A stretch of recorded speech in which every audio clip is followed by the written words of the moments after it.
Nous sommes encore à la disposition de Dieu pour pouvoir méditer sur sa parole.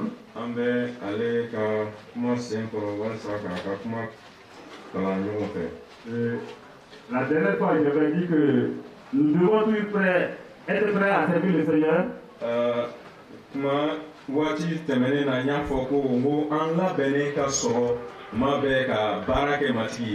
Nous mettre à la disposition du pasteur ou d'autres personnes pour être à la disposition du Seigneur.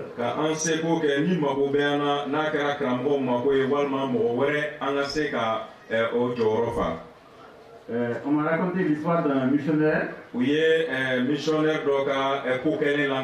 et qui servait à Yasso, au pays Bobo. Je crois que certains d'entre vous connaissez Yasso, avec le Dominion.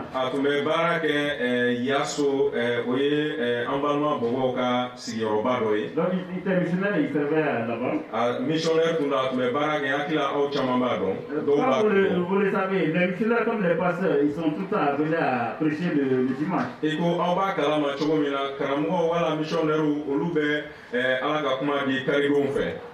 Donc ce missionnaire, quand il sentait que le pasteur allait lui confier le message du dimanche,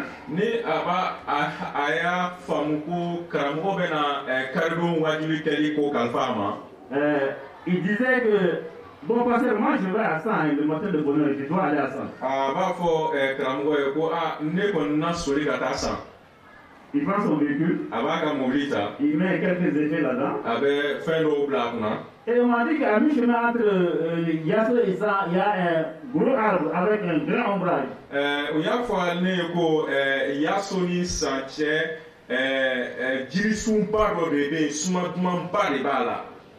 Arrivé là-bas, il garde son véhicule à côté. Il enlève tous ses effets. Il avait préparé sa nourriture en avance. Il enlève tout cela. Il fait tout bonnement son pique-nique. Il reste là-bas jusqu'à 15h, 16h, 17h. Et ensuite il retourne à Yasso.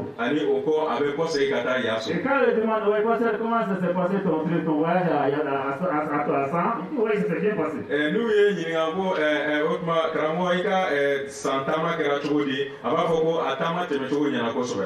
Voilà, tout cela c'est pour éviter de donner le message de dimanche.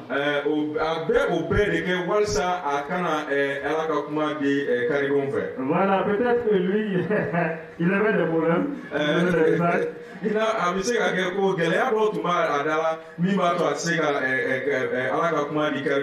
Voilà, donc malgré que nous pouvons avoir des difficultés, nous ne pouvons pas nous dérober à nos devoirs.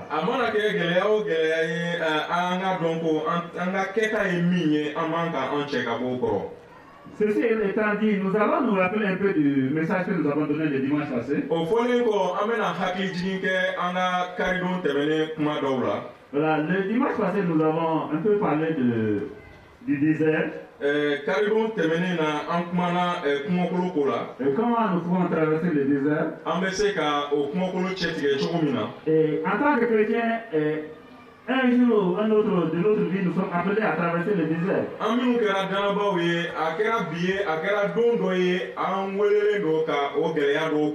Et nous avons dit que pendant 40 ans, le peuple d'Israël a traversé le désert, a connu le désert.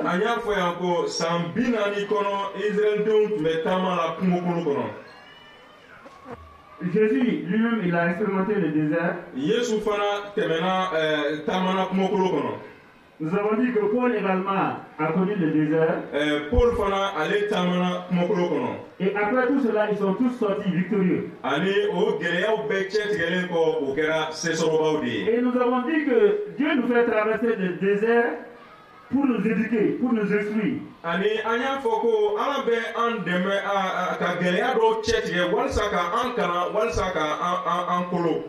Il nous fait traverser le désert pour nous rapprocher davantage de lui.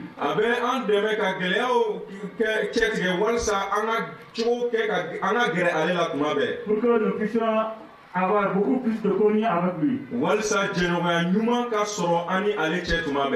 qu'à travers notre vie ici-bas sur terre, nous pouvons toujours être proches de lui pour bien le servir.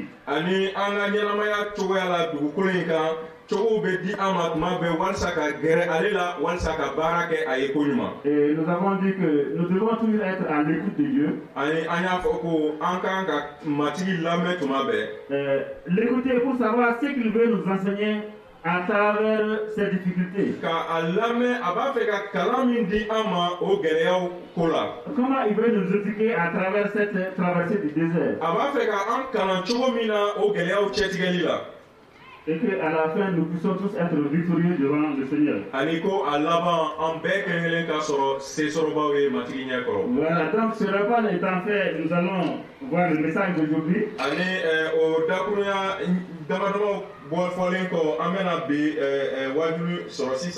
Notre message sera basé sur le Job 33.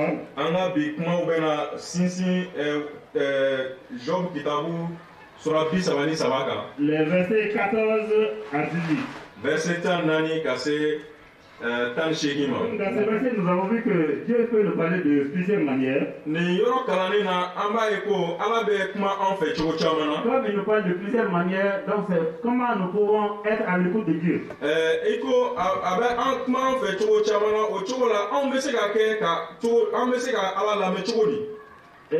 Une autre chose, est-ce que peut attendre la voix de Dieu en dehors de la Bible qu'il nous a donnée?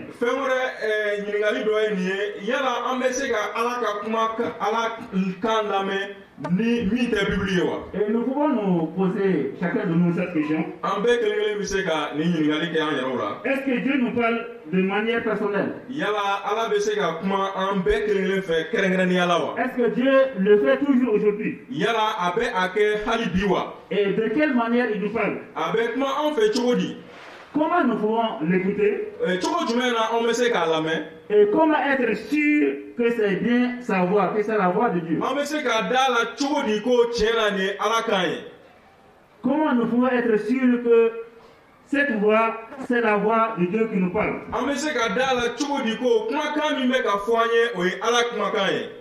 Je vais vous relater une histoire de mon père. Comme lui-même, il me l'a relaté. Et quand il était jeune dans le pays de Gabon, il n'était pas devenu chrétien d'abord. Donc, un jour, ils étaient en pleine brousse avec un de ses cousins. Et ils avaient une marmite de haricots sur le feu.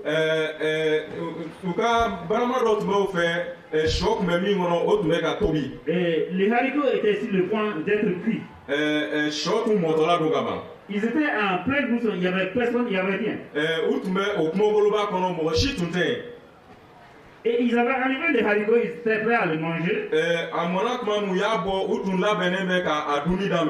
Et tout d'un coup, il y a une voix qui l'appelle. Je ne sais pas si vous le connaissez, lui il s'appelle Amaboulou, c'est le nom de mon père. Donc après, il y a une voix qui a commencé à appeler ce nom.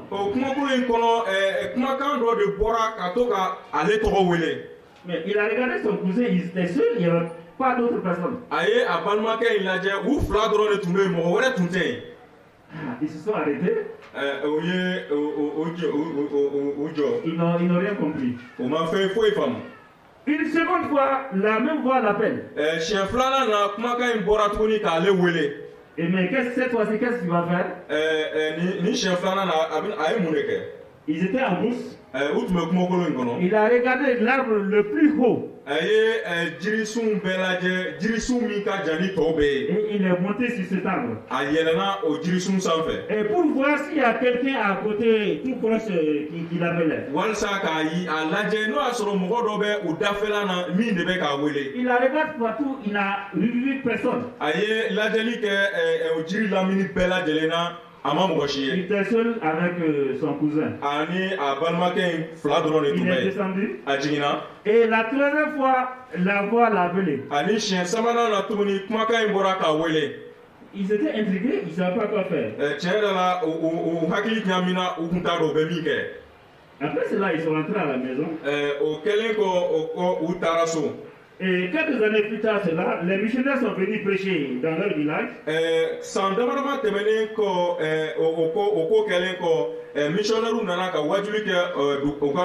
Dès qu'il a entendu cela, il s'est converti.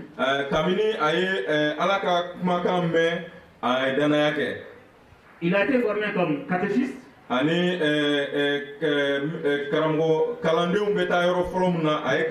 qu'on avait besoin rapidement de serviteurs de Dieu pour pouvoir annoncer la parole de Dieu.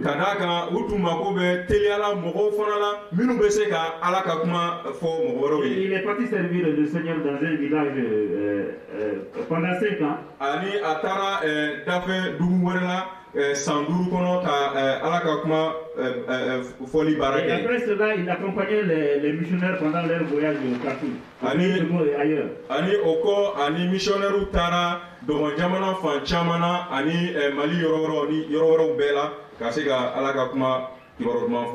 La voix qu'il a entendue, était-ce la voix de Dieu? Je laisse cela à votre examination. Donc, Job nous dit que Dieu nous parle d'une manière ou d'une autre. Et Dieu parle de mille et une manières.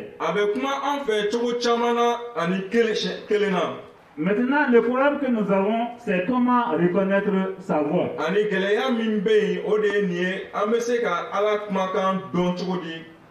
Et comment l'écouter attentivement et avec respect.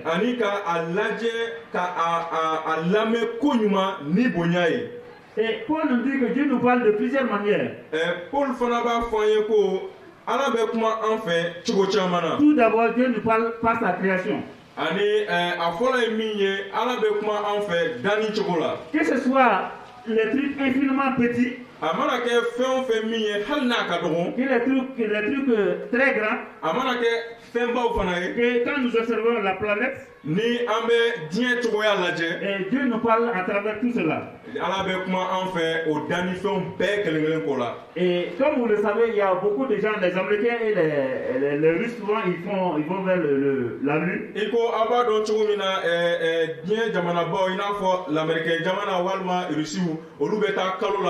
Comme ils ont beaucoup de moyens, ils peuvent faire des fusées qui peuvent les amener vers la Lune. Donc une fois, il y a un astronaute russe, qui a quitté la Terre et qui est monté sur l'orbite.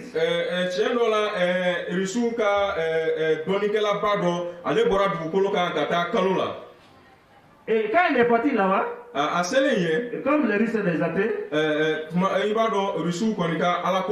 quand il est revenu, il dit quand il est parti, il n'a pas vu Dieu, il n'a ni entendu Dieu.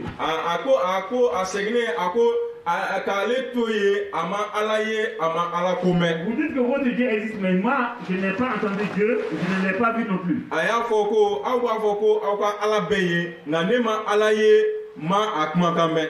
Et par contre, quand l'Américain est parti, et à travers tout ce qu'il a vu, et il a vu la grandeur de Dieu. Et quand il est venu sur la terre, il dit que quand vous allez là-bas, et vous savez la grandeur de Dieu, et vous savez la magnificence de Dieu, et vous savez que c'est Dieu qui a créé toutes ces choses. Nous savons également que Dieu nous parle par sa Bible, par sa parole. Sa parole inspirée. Et nous savons que c'est notre manière de conduite par excellence. Et même si nos circonstances actuelles ne sont pas mentionnées dans la Bible,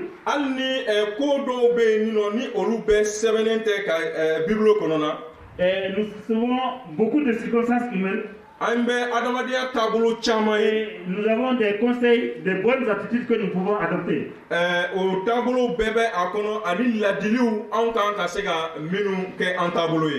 Et nous savons également que Dieu nous parle par les dons spirituels. Dieu nous parle par des paroles de sagesse. Et qui doivent être accompagnés d'un vrai discernement.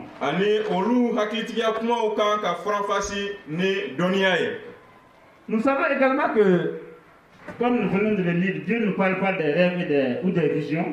Bon,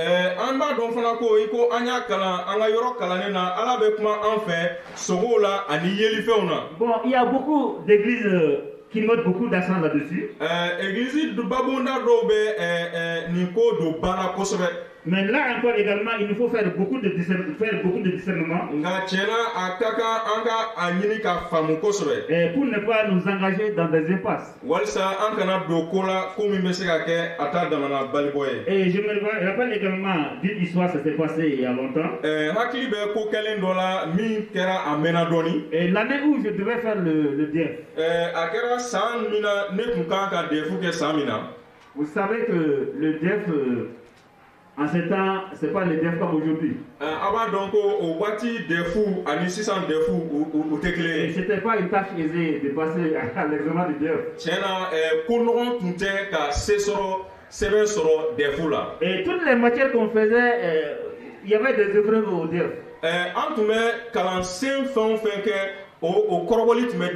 Même les simples dessins, il y avait une épreuve de dessin au DEF. Donc à 75, je dois faire le DEF. 1975.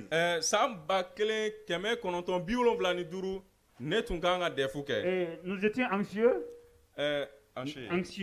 Nous étions inquiets. Parce que je ne savais pas si on allait passer ou pas. Un jour, j'étais dans la forge d'un forgeron, dans son atelier. Il y a un grand évangéliste au pays de Dogon, beaucoup le connaissent. Voilà. Et lui aussi, il est venu me trouver dans cet atelier. Donc, on a parlé de plusieurs choses. On a parlé du DEF à venir. Et tout de suite, l'évangéliste, qu'est-ce qu'il dit? Et tiens, Jacques, ça tombe à pied que tu es là, je vais te dire cette chose. Et l'autre nuit, il n'y a pas beaucoup de... peut-être 2 ou 3 jours comme ça. J'ai eu une vision pendant mon rêve. Et j'ai vu que tu as passé au DEF. J'ai vu ton nom inscrit en pic sur une feuille.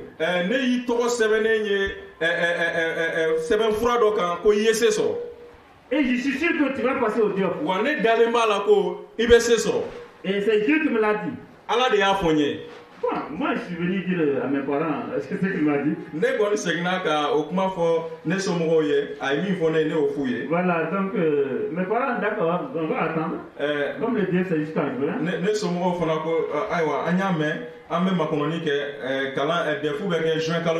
Dieu est venu, on l'a fait, nous avons passé. La vision que cet évangéliste a racontée, était-ce une vision de Dieu?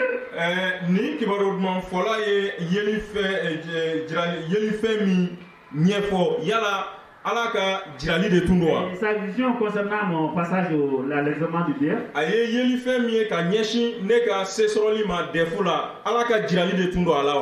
Je ne vais pas me prononcer, mais je laisse cela également à votre examination.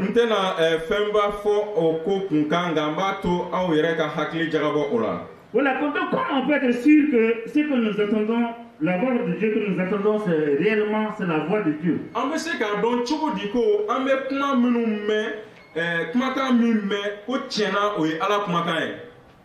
Il y a une chose essentielle quand c'est la voix de Dieu, vous devez faire attention.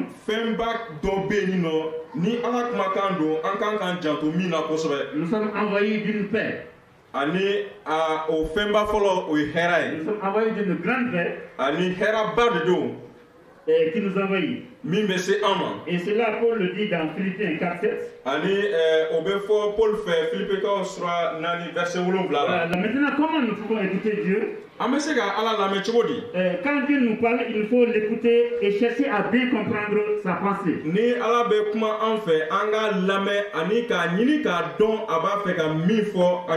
Et le prophète Ésaïe nous le dit cela. Il en a fait une pratique, Ésaïe.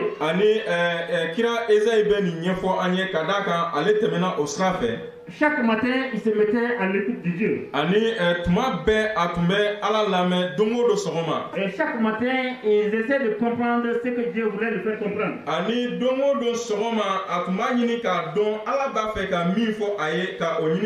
Et c'était devenu une habitude sur lui. Voilà, tout comme pour Ésaïe. Nous devons en faire une habitude. Et chaque matin, nous devons nous mettre à l'écoute de Dieu. Pour essayer de comprendre ce que Dieu nous veut nous enseigner. Et ce que Dieu veut nous dire. Mais nous savons que maintenant, il y a certaines personnes qui remettent en question le fait que Dieu peut nous parler.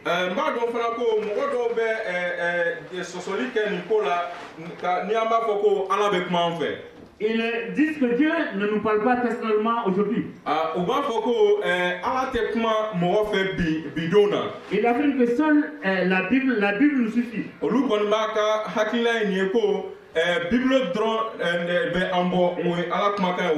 comme ils le disent, c'est sola scriptura, c'est sur les Écritures, uniquement les Écritures.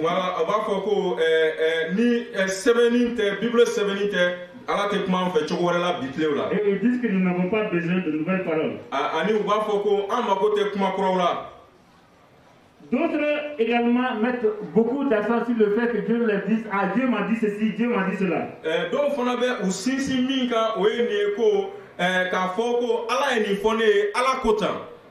Je me rappelle, c'est M. Fanin qui m'a dit, maintenant il est dans la grâce du Seigneur, Chedo Fanin.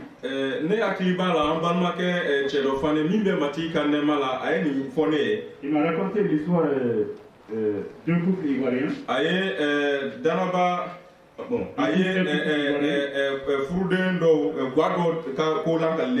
ils ont servi ici au Mali pendant 2 ou 3 ans. Nous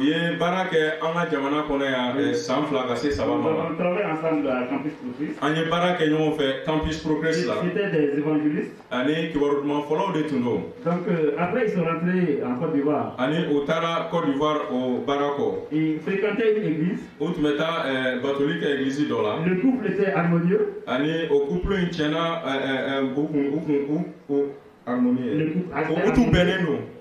Il vivait en communion avec Dieu.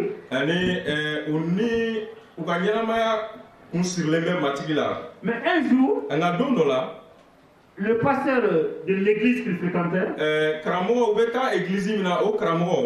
approcha la dame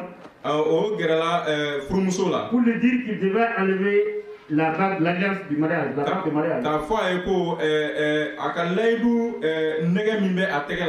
Parce que s'il continue à porter cette bague, ça va lui porter malheur. Et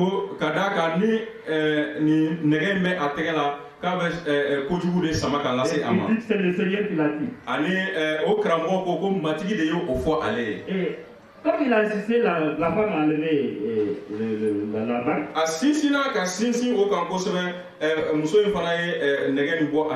Et quand le mari a vu, il dit, mais pourquoi tu as enlevé la bague de mariage?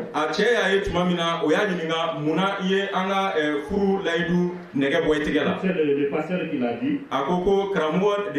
Et que s'il continue à porter la bague, ça va lui porter malheur.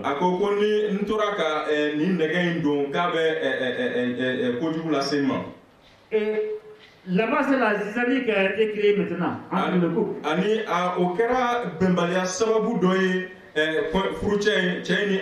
Ils ne se sont plus entendus. Finalement, ils se sont quittés. Et le couple, le monsieur, lui, il est parti vivre au Ghana.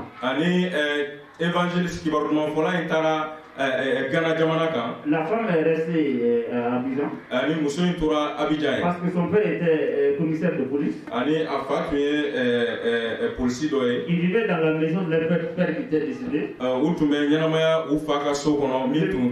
monsieur ne pouvait plus vivre avec la dame. Il a quitté, lui, il est parti au Ghana.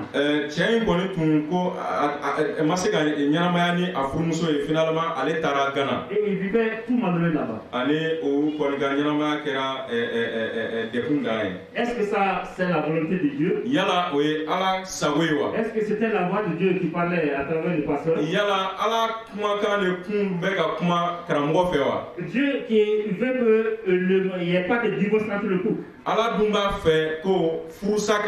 Dieu veut que le mariage soit uni jusqu'à la mort d'un des conjoints. Comment peut-il être la cause de la séparation de ce couple? C'est pourquoi nous devons faire beaucoup attention. Et très souvent, les gens qui disent Dieu m'a dit ceci. Ou bien puis ils te disent Dieu te dit de faire ceci, Dieu te dit de faire cela. Et je ne peux pas dire que c'est tout à fait comment. Il y a des risques d'erreur. Et il y a des souffrances qui peuvent en découler. Voilà, donc Dieu peut parler de manière audible à certaines personnes. Mais est-ce que c'est la façon, la fréquence avec laquelle ces personnes disent Dieu m'a dit ceci, Dieu m'a dit cela? Est-ce que cela est vrai?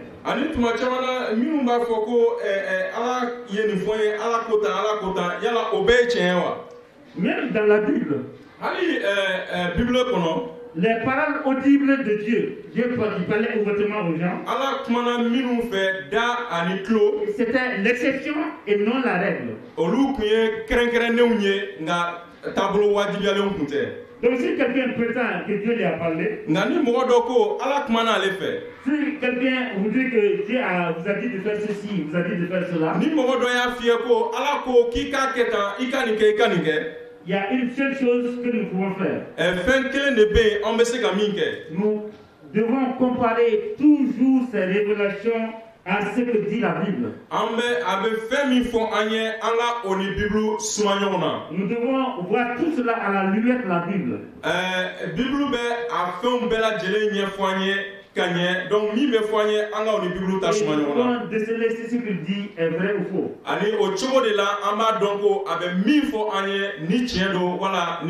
Donc si Dieu parle aujourd'hui, ces mots seront toujours en parfait accord avec ce qu'il a dit dans la Bible. Ça ne sera jamais en désaccord avec la Bible qu'il nous a donnée. En conclusion, est-ce que nous sommes toujours prêts à écouter Dieu? Est-ce que nous sommes toujours prêts à entendre Dieu? Comme le petit Samuel l'avait toujours fait. Samuel, quand Dieu lui parlait, il avait dit ceci. Parle Seigneur. Ton serviteur écoute. Dans 1 Samuel 3:10. Samuel sera verset 1. Pour conclure, Dieu veut toujours nous parler. Même si ce n'est pas exactement comme le cas de mon père dont je viens de vous parler. Mais il peut nous parler d'une manière ou d'une autre. Par conséquent, nous devons toujours être à l'écoute de Dieu, être attentifs à ce qu'il veut nous enseigner, et pour pouvoir être en bonne communion avec lui. Et Dieu nous aide à faire tout ceci, et que le Saint-Esprit puisse nous fortifier, pour que nous puissions toujours être à l'écoute de Dieu. Que Dieu nous bénisse tous.